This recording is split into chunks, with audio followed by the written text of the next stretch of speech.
So now I'm walking behind, as you can see the orchestra shelves here.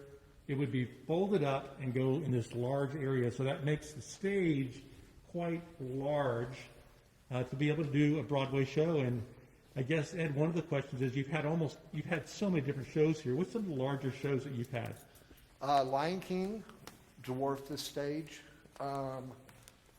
Family Opera also dwarfed the stage. Phantom of the Opera? Okay. Come on through there. And Wicked did too. Yeah, and how many, when we talk about show sizes of, you usually talk about trucks, how many trucks are Right. there, right? Tell us a little bit more about that. And what was the biggest one that you've had here? So far, the biggest one we've had is, I believe, Lion King, Wicked, and Phantom. Lion King was 14 trucks, which is 53-foot trucks. And Phantom was probably right about 16. So anything over 4 trucks we count as large. Yeah. And they will open the door here, 2 truck parking back there, so we can unload 2 trucks at a time. And they come in here and either store and set things up and then move it straight to the stage through the acoustical door right behind you. But I'm only seeing one bay there, so can you actually bring 2 trucks up right there? You can't bring 2 trucks. Okay, right side by side. Okay. Side by side. Wow, I didn't know that. Okay. For some of our concerts, we can do 2 trucks and 2 buses in that area. Do they call that an elephant door?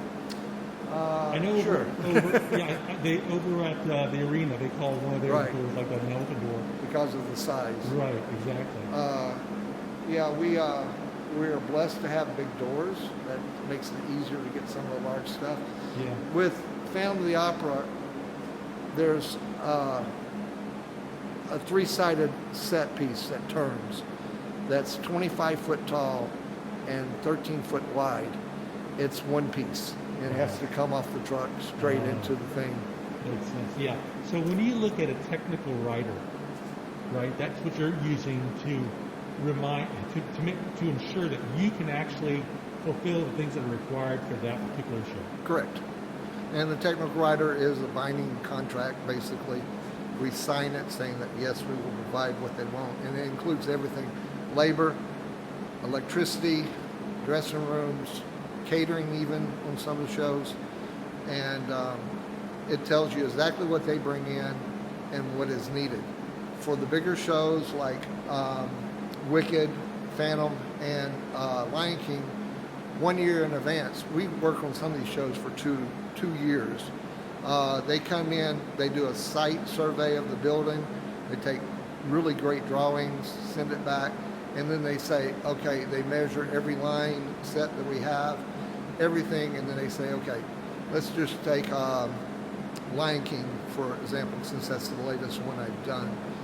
They said, okay, we're going to need this, this, and this, and we're going to need to take out those shell ceilings that we saw, take them completely away, and put in regular line sets because they have to have it for their thing, for their show. Also, we had to add some more line sets, and we also had to make aisles in the theater. So we actually had to remove chairs.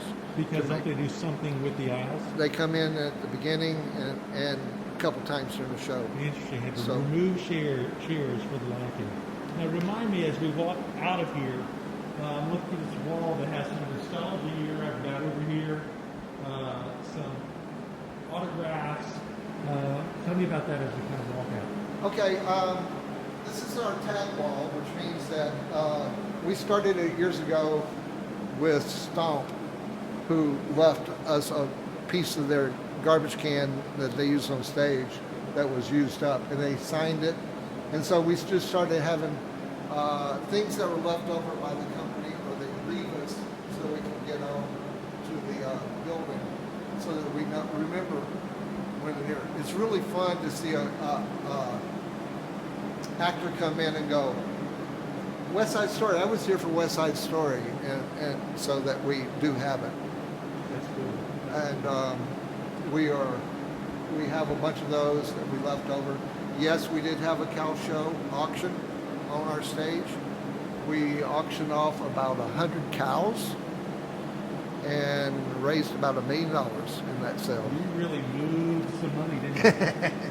The autographs on the wall there is, well, we got tired of bare walls, so we started inviting students since 1992 when they come back to visit to sign the wall or when they graduate, so that we have a record of when they were here, which is really quite good because one of the guys just is going for a bar exam, a licensing to be a lawyer, and he sent me a recommendation letter and it said, how long did they work here? And I don't remember that because it was so years, but I found him on the wall and it had his years. So What do you call this area back here? This is called the subassembly. Subassembly. We just call it part of the dock.